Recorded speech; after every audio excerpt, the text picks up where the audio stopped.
नमस्कार, मी वंदना. आज आपण जाणून घेणार आहोत आषाढ महिन्यात कोणत्या भाज्या आणि कोणते पदार्थ खाल्ल्यास शरीर निरोगी राहण्यास मदत होते. पावसाळ्यात पचनशक्ती काही प्रमाणात मंदावू शकते, त्यामुळे योग्य आहार घेणेच महत्त्वाचे ठरते. चला तर मग लगेच सुरुवात करूया. नंबर 1, दुधी भोपळा. दुधी भोपळा हलका आणि पचायला सोपा असतो. त्यात पाण्याचे प्रमाण जास्त असल्यामुळे शरीराला हायड्रेशन मिळण्यास मदत होते.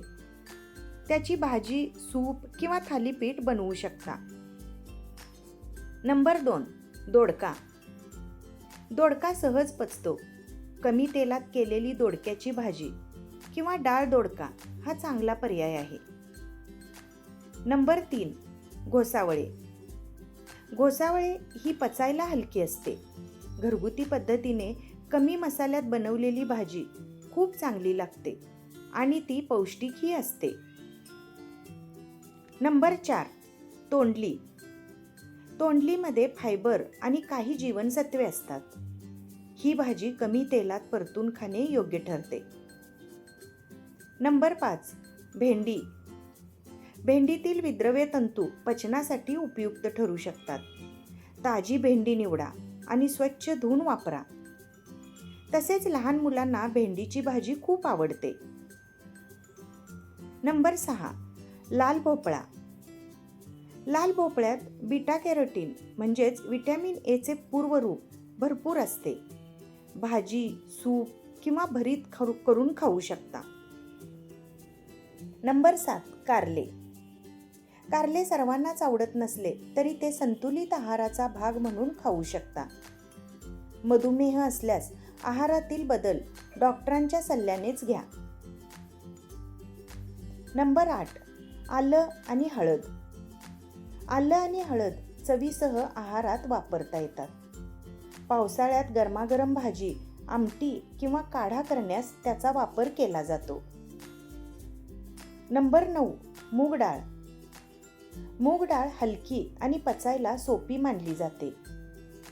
मूग डाळ खिचडी, वरण किंवा सूप हा उत्तम पर्याय आहे. नंबर 10, ताक.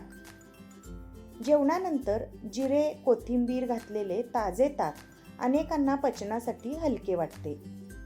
ज्यांना ताक मानवत नाही त्यांनी ते टाळावे. आषाढ महिन्यात या गोष्टींकडे आवर्जून लक्ष द्या. नेहमी ताजे अन्न खा. भाज्या आणि फळे स्वच्छ धुवून वापरा. रस्त्यावरचे उघडे अन्न शक्यतो टाळा. खूप तळलेले, अति तिखट आणि जास्त तेलकट पदार्थ मर्यादित प्रमाणात खा. पुरेसे पाणी प्या आणि स्वच्छतेची काळजी घ्या. आयुर्वेदात सांगितलेली काही पारंपरिक काळजी पाहूया.